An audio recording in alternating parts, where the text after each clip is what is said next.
14 American paratroopers vanished behind Nazi lines on June 7, 1944. No bodies, no parachutes, no trace. For 80 years, they were listed as deserters who abandoned their posts during the most critical hours of World War II. But when the last survivor's journal was finally discovered in 2024, it revealed a truth so terrifying that it had been buried for 8 decades. What they found in those Nazi tunnels wasn't just weapons. It was something that could have lost us the war. Before we uncover the truth they buried for 80 years, hit subscribe to help expose the stories they tried to erase from history and make sure no hero stays forgotten. Staff Sergeant Mike O'Sullivan's hands shook violently as he wrote by candlelight in the suffocating underground darkness. It was June 9th, 1944, 3 days after the world above had celebrated the success of D-Day. Down here, in this concrete tomb beneath occupied France, O'Sullivan knew these would be his final words to the woman he loved more than life itself. "My dearest Mary," he wrote, his tears smudging the ink, "if someone finds this journal, please know that I love you and little Mike more than my next breath. We didn't desert. We didn't run when things got tough. We found hell on earth down here, and we're going to die trying to stop something that could destroy everything we're fighting for. Tell our boy his daddy died a soldier, not a coward. Tell him we died free." But Mary O'Sullivan would never read those words. Not for 80 years. Not until a French farmer with a metal detector would unearth the truth that the world had buried along with her husband. The nightmare began on June 7th, 1944, just hours after the beaches of Normandy had been secured. O'Sullivan and his 13-man reconnaissance squad from the 82nd Airborne had parachuted behind enemy lines under cover of darkness. Their mission seemed straightforward: locate and destroy a German radio station 3 miles southeast of Sainte-Mère-Église. Intelligence reported it was being used to coordinate Nazi resistance against the Allied advance. Simple mission. In and out. Be home for breakfast. But nothing about war is ever simple, and some missions lead you straight into nightmares you never saw coming. O'Sullivan had handpicked his squad from the best men in his company. There was Private Tommy Chen, barely 18 years old, a kid from San Francisco's Chinatown who could hit a Nazi sniper at 300 yards with his M1 Garand. Corporal Jake Morrison from Montana, their medic, who'd saved more lives than he'd taken and carried pictures of his pregnant wife in his helmet. Private Danny Rodriguez from Texas, an explosives expert who could blow a bridge or disarm a mine with equal skill. Each man had volunteered for this mission, knowing the risks, trusting O'Sullivan to bring them home. They'd been behind enemy lines for 18 hours when Private Chen spotted movement through the dense Norman hedgerows. "Sarge," the young Chinese-American whispered, his voice barely audible above the distant sound of Allied artillery. "I got eyes on what looks like our boys. American uniforms, but something ain't right." O'Sullivan belly-crawled through the wet grass to Chen's position and pressed his binoculars to his eyes. What he saw made his blood turn to ice water in his veins. Marching in perfect formation through the French countryside were dozens of American soldiers. Men he recognized from the 101st Airborne, boys who'd been reported missing in action over the past 3 weeks. But their movements were wrong. Mechanical, robotic, and they were following orders barked in German by Nazi officers. "Jesus Christ," whispered Corporal Morrison, who'd crawled up beside them. "Those are Baker Company boys. I played poker with half of them back in England. What the hell are they doing with the Krauts?" O'Sullivan watched in growing horror as the American soldiers responded to German commands without hesitation, without question, without any sign of recognition that they were serving their enemies. Their eyes were vacant, glassy, staring straight ahead like men walking in their sleep. But this wasn't sleep. This was something far worse. That night, huddled in a bombed-out farmhouse, O'Sullivan made his first journal entry. June 7th, 1944. "My dearest Mary, I've seen something today that doesn't make any sense. American soldiers, good men I've known for months, marching alongside German officers like they belong together. They're not prisoners. They're not being forced. They're willing participants. God help us all. I think they believe they're Germans." The decision that would doom his squad came at first light on June 8th. O'Sullivan gathered his 13 men around him in that ruined farmhouse and looked into faces that trusted him completely. These boys had followed him through Sicily and Italy. They'd jumped into Nazi gunfire at his command. Now he was asking them to do something that might be suicide. "We're going after our boys," he told them, his voice steady despite the fear gnawing at his gut. "I don't know what the Germans have done to them, but those are American soldiers out there. We don't leave Americans behind. Ever." If only he'd known what they were walking into. If only he'd turned back and reported what they'd seen to command. But Mike O'Sullivan was a soldier who'd sworn an oath to leave no man behind, and that oath was about to lead 14 good men into a hell that shouldn't exist on Earth. The Nazi bunker was hidden beneath what looked like an abandoned French farmhouse, its entrance concealed by rotting timbers and overgrown vegetation. O'Sullivan's squad spent hours observing, watching as groups of American soldiers entered and exited the hidden facility. But something was wrong with the men who came out. They moved differently, spoke differently. Their eyes were dead. "Sarge," Private Rodriguez whispered as they prepared to infiltrate the facility, "I got a bad feeling about this. Real bad. What if we can't get our boys out? What if whatever's down there, what if it gets us too?" O'Sullivan looked at the young Texan, seeing his own fear reflected in Rodriguez's dark eyes. "Then we make sure the world knows what happened here," he said quietly. "No matter what." As darkness fell on June 8th, O'Sullivan led his squad down concrete steps that seemed to descend into the bowels of hell itself. The air grew thick and humid, filled with the smell of ozone and something else that made their stomachs turn. Electrical humming echoed from somewhere deep below, a sound that seemed to vibrate in their bones. "Jesus, Sarge," Morrison whispered, his medic's instinct screaming warnings. "That smell. It's like a slaughterhouse, mixed with a lightning strike. What kind of operation are the Krauts running down here?" The first chamber they entered shattered everything O'Sullivan thought he knew about warfare. The room was vast, easily the size of a gymnasium, its concrete walls lined with banks of electrical equipment that hummed with power. Strange blue light pulsed from massive copper coils that stretched from floor to ceiling, crackling with energy that made the hair on their arms stand up. Control panels covered in gauges and switches stretched along one wall, their purposes unknown but clearly sophisticated far beyond anything the Germans were supposed to possess. But it was what sat in the center of the room that made O'Sullivan's blood freeze. A chair. Metal, with thick leather restraints on the arms and legs. The leather was stained dark with sweat and blood. Worse, it was still warm, as if someone had been sitting there moments before. "Mother of God," Chen breathed, his young voice cracking with terror. "What is this place?" That's when they saw him. Private Bobby Martinez from Baker Company, 101st Airborne. The kid from San Antonio who'd shown O'Sullivan pictures of his girlfriend back home just 3 weeks ago. The boy who'd talked endlessly about the garage his family owned, about how he was going to marry his sweetheart Rosa when the war ended. "Martinez!" O'Sullivan hissed, keeping his voice low. "Bobby, it's me." O'Sullivan from the 82nd. "Jesus, kid, we thought you were dead. We're here to get you out." Bobby Martinez turned slowly, and O'Sullivan felt his heart stop. The boy's eyes were completely vacant, staring through them as if they didn't exist. When he spoke, his voice was flat, emotionless, mechanical. "I do not know this name you speak.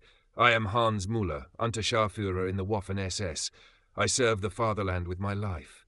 Tommy Chen grabbed O'Sullivan's arm, his young face white with terror. "Sarge, that's Bobby. I danced with his girl Rosa at the USO Club in Portsmouth. He showed me the ring he bought her. He was going to propose when we got back home." But Bobby Martinez was gone. In his place sat something wearing his face, speaking perfect German with a slight Bavarian accent, utterly loyal to Adolf Hitler and the Third Reich. Everything that had made him American, his memories, his family, his love of country, his dreams of the future, had been erased and replaced with Nazi programming. O'Sullivan's journal entry that night captured the horror that was eating at his soul. June 8th, 1944.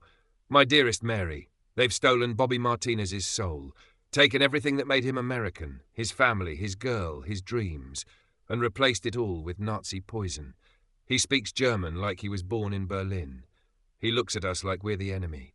Sweet Jesus, what kind of monsters are we fighting? How many of our boys have they done this to?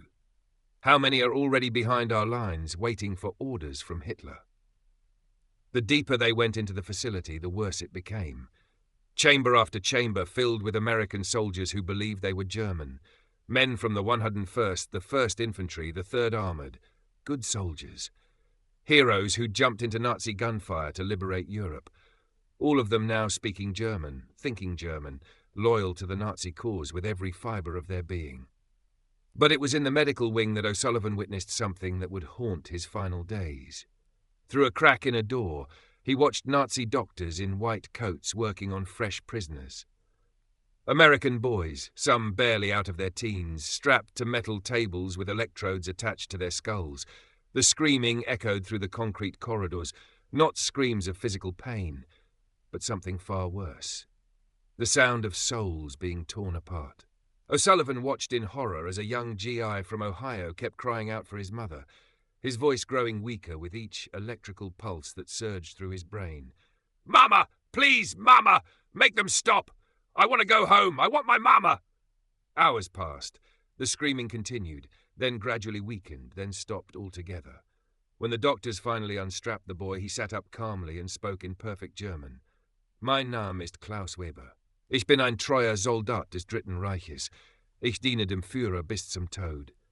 The American boy from Ohio was gone. In his place sat a Nazi soldier who would die for Hitler without question. O'Sullivan's pen scratched frantically across paper that night. "My beloved Mary, they're not killing our boys. They're doing something worse. They're erasing everything that makes them human, everything that makes them American, and replacing it with loyalty to our enemies. I watched them do it to a kid who couldn't have been older than our little Mike. He kept crying for his mother until he forgot he had one. They stole his mother from his memory, Mary. What kind of evil can steal a boy's love for his mother?" On the second day underground, Corporal Morrison made a discovery that changed everything. Hidden in what appeared to be a records room, he found shipping manifests and processing documents that made his medic's hands shake with rage and horror. "Sarge," Morrison whispered, his voice breaking, "you need to see this.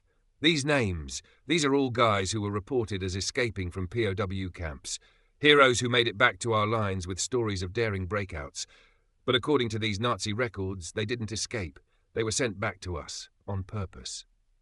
O'Sullivan stared at the lists, recognizing name after name. Over 400 American soldiers had been processed through this facility since January 1944. The records showed their progress in chilling detail: memory suppression, personality restructuring, language reprogramming, loyalty conditioning. They were being turned into perfect sleeper agents, programmed Nazi spies who believed they were patriotic Americans.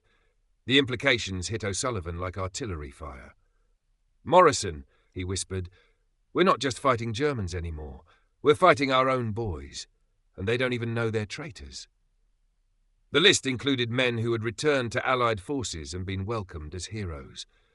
Soldiers who'd been promoted, given medals, trusted with classified information. Officers who were now planning Allied operations with Nazi programming buried in their subconscious minds. The entire command structure could be compromised. O'Sullivan wrote that night, "Dearest Mary, we're surrounded by enemies wearing American faces, men who think they're patriots while serving our destroyer.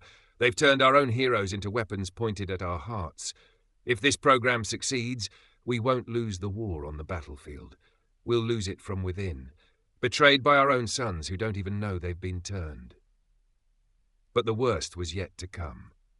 On their third day underground, Private Rodriguez discovered the future plans hidden in the facility's main computer room. The Nazis weren't just converting American prisoners. They were preparing to expand the program on a massive scale. Plans showed facilities being constructed across occupied Europe. Thousands of American POWs were scheduled for processing. The goal was to create an entire army of programmed American soldiers who would return home after the war and gradually infiltrate every level of American society: government, military, intelligence, industry. "Sarge," Rodriguez whispered, his explosives expert's mind being the implications immediately, "they're not just trying to win this war. They're trying to win the next one. And the one after that. Forever. That's when the alarm started screaming. The Nazis had discovered their infiltration.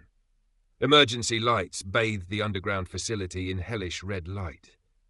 German voices echoed through the corridors, coordinating search teams. Worse, those voices were being answered by American voices speaking fluent German. The converted prisoners were hunting their former countrymen. O'Sullivan gathered his remaining squad in the facility's main laboratory, surrounded by the machines that had stolen so many American souls. "Boys," he said, looking at faces that had aged years in 3 days, "we've got one chance to stop this nightmare. We destroy everything, all of it, the machines, the records, every piece of this abomination, even if we don't make it out."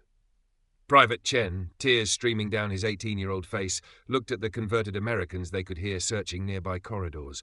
"What about our boys, Sarge?" "The ones they already got to." O'Sullivan felt his heart breaking. These kids trusted him completely. They'd followed him into hell because he'd promised to bring everyone home.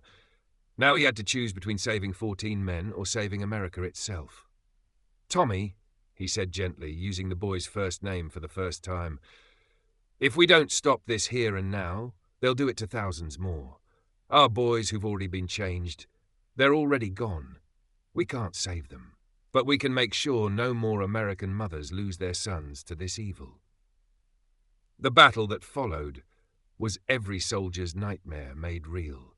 Fighting through corridors filled with American troops who attacked them without hesitation, without recognition, without mercy.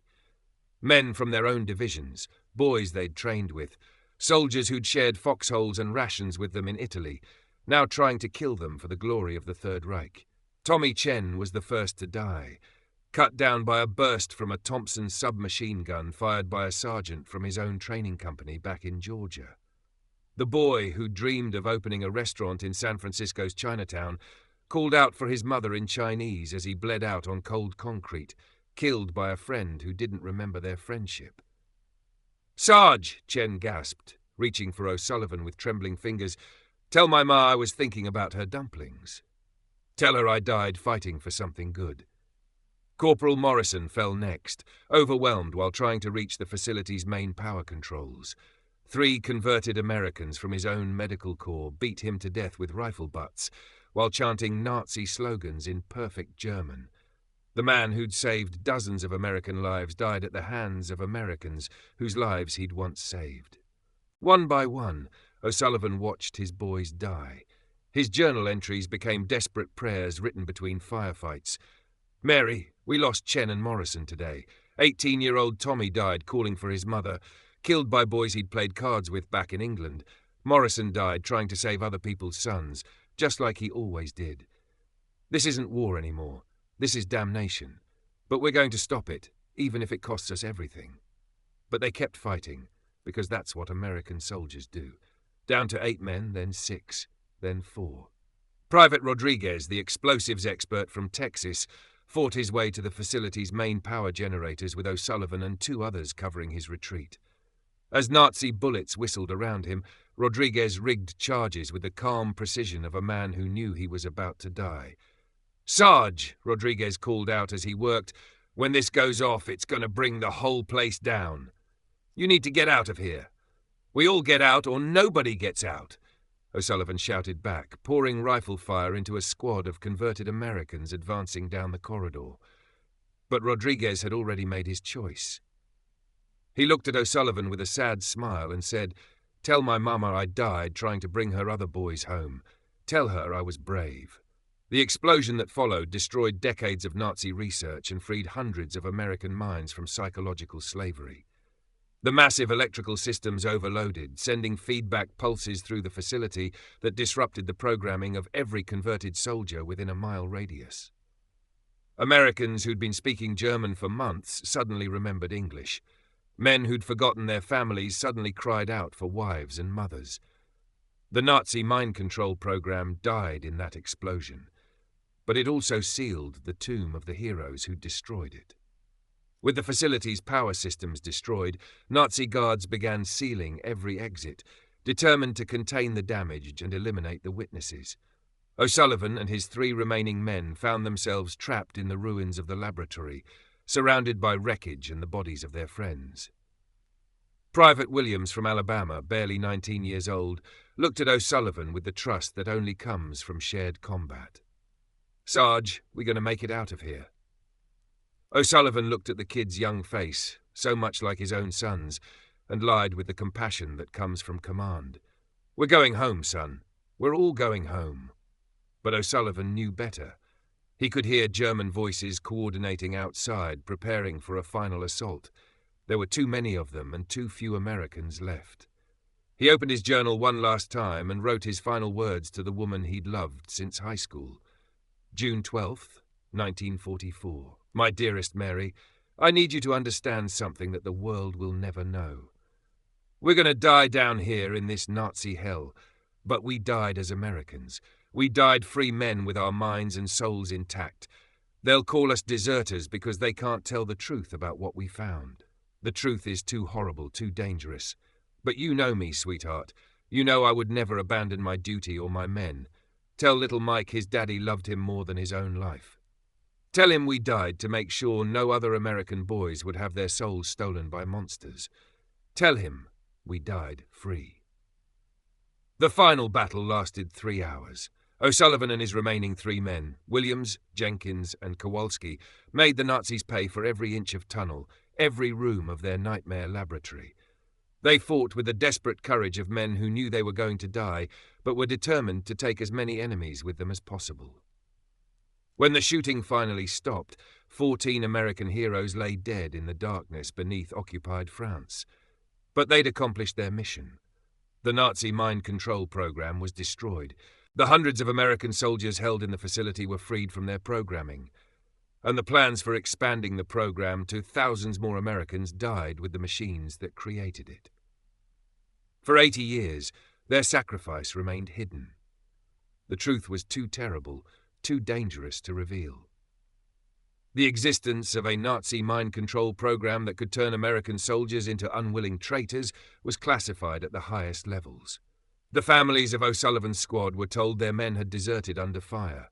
No death benefits were paid, no honors were granted.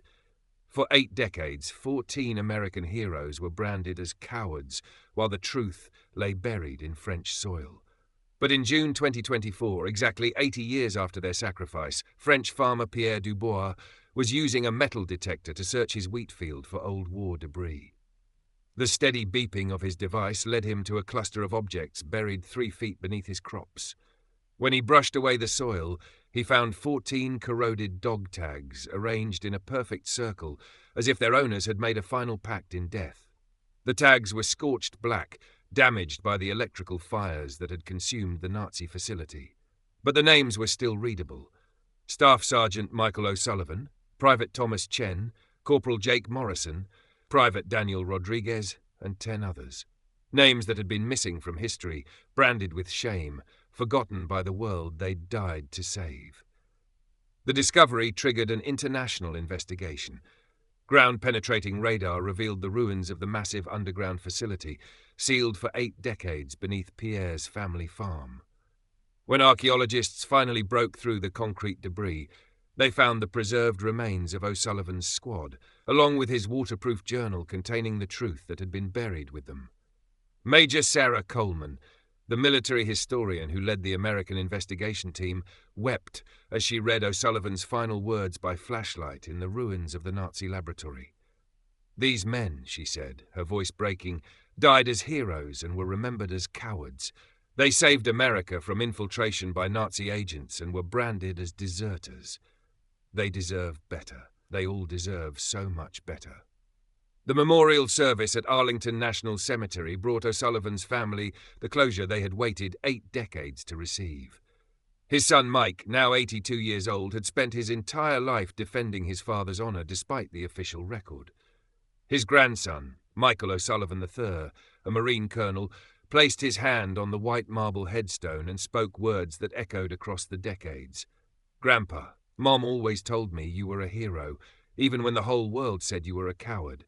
She said a man who loved his family as much as you did could never abandon his duty. She was right. Welcome home, Sarge. Welcome home." Mary O'Sullivan had died in 1987, never knowing that her faith in her husband had been justified. But she'd raised their son with unwavering belief that the man she'd married would never run from a fight, would never abandon his men, would never betray his oath. That faith had been passed down through 3 generations of O'Sullivans who refused to believe their patriarch was anything less than a hero. The Nazi mind control facility remains sealed beneath Pierre Dubois's wheat field, its concrete chambers filled with dirt and debris. The French government has designated it as a memorial site, honouring not just the American heroes who died there, but the hundreds of Allied prisoners who were freed when O'Sullivan's squad destroyed the program that had stolen their minds. But sometimes, when the morning mist rolls across the Norman countryside, Pierre Dubois swears he can still hear them. 14 American voices rising from the soil, singing the battle hymn of the Republic in the dawn light. Heroes who died unknown and unsung, but who sleep now in peace, their sacrifice finally recognized, their honor finally restored. Staff Sergeant Mike O'Sullivan's final words echo across 8 decades of silence. We died as Americans. We died free. They were not deserters. They were not cowards. They were American heroes who faced a nightmare that could have consumed their nation from within, and they chose death over dishonor, sacrifice over survival, duty over life itself. In the end, they won. The Nazi mind control program died with them. America remained free, its soldiers' minds and souls intact. And somewhere beneath a French wheat field, 14 heroes rest in honor, their story finally told, their names finally cleared, their sacrifice finally remembered by a grateful nation that had forgotten them for far too long. They died as they lived, as Americans, as heroes, as free men whose minds and souls belonged to no one but God, country, and the families who never stopped believing in their honor.